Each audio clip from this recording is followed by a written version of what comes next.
नवधा भक्ति का क्या विश्लेषण है? ब्राह्मणों की दुनिया में कैसे नवधा भक्ति होती है? भक्ति मार्ग में होता है नवधा भक्ति।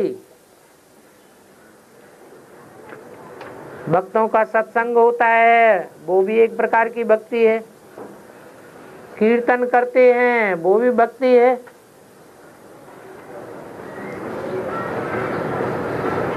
भगवान की मूर्ति बना करके उनके चरणों में वंदना वंदना करते हैं, वो भी भक्ति है।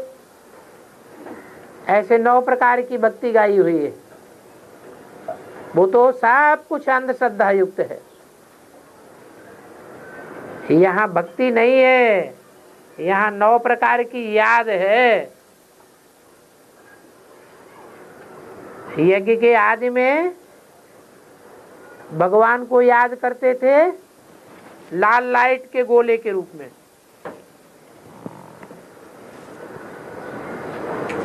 बाद में वो लाल लाइट का गोला याद करना बंद हुआ। मम्मा ने बताया कि भगवान इतना बड़ा लिंग नहीं है, लाल लाइट का गोला नहीं है। जैसे हम आत्मा ज्योति बिंदु हैं, अणु हैं, वैसे भगवान भी अणु रूप है। तो अणु रूप में याद करना शुरू किया, बिंदु रूप में।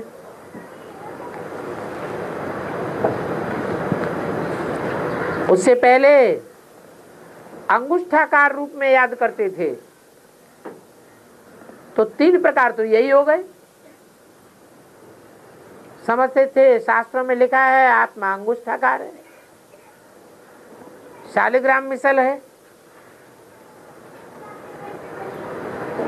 भगवान बड़ा लिंग है।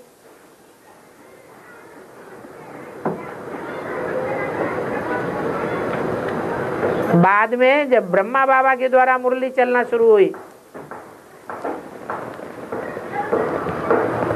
तो ब्रह्मा के रूप को ही भगवान का रूप मान लिया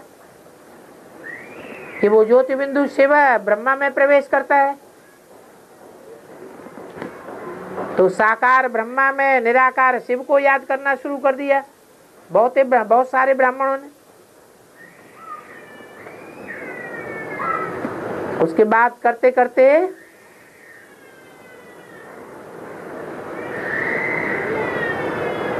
एडवांस में नई बात निकल पड़ी।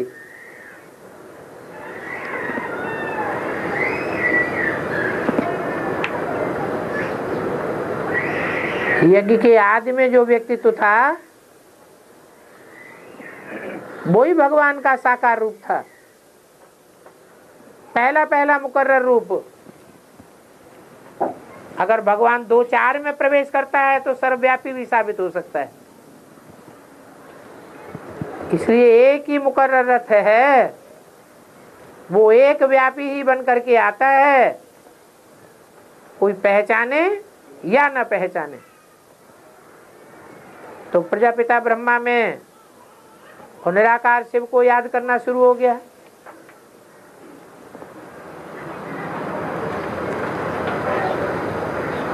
निश्चय अनिश्चय का चक्र तो चलता ही रहता है। बहुतों की इस बात पर जब अनिश्चय पैदा होता है तो विष्णु पार्टियां निकल पड़ती हैं। कोई कहाँ विष्णु भगवान बन के बैठ गया, कोई कहाँ विष्णु भगवान बन के बैठ गया। भक्ति मार्ग में बताते हैं कि भगवान के 24 अवतार होते हैं विष्णु के रूप में। स्वयं भगवान विष्णु ही आकर के भगवान का अवतार लेते हैं। तो अनेक प्रकार से विष्णु के रूप में भगवान को याद करना शुरू कर देते हैं। है तो ये सब भक्ति मार्ग। असली याद कब ठहरेगी? असली याद तब ठहरेगी जब संसार में भगवान बाप गीता का भगवान बनकर के संसार में प्रत्यक्ष हो जाएगा। तो वहां होती है नवधा भक्ति और यहाँ होता है नवधा याद।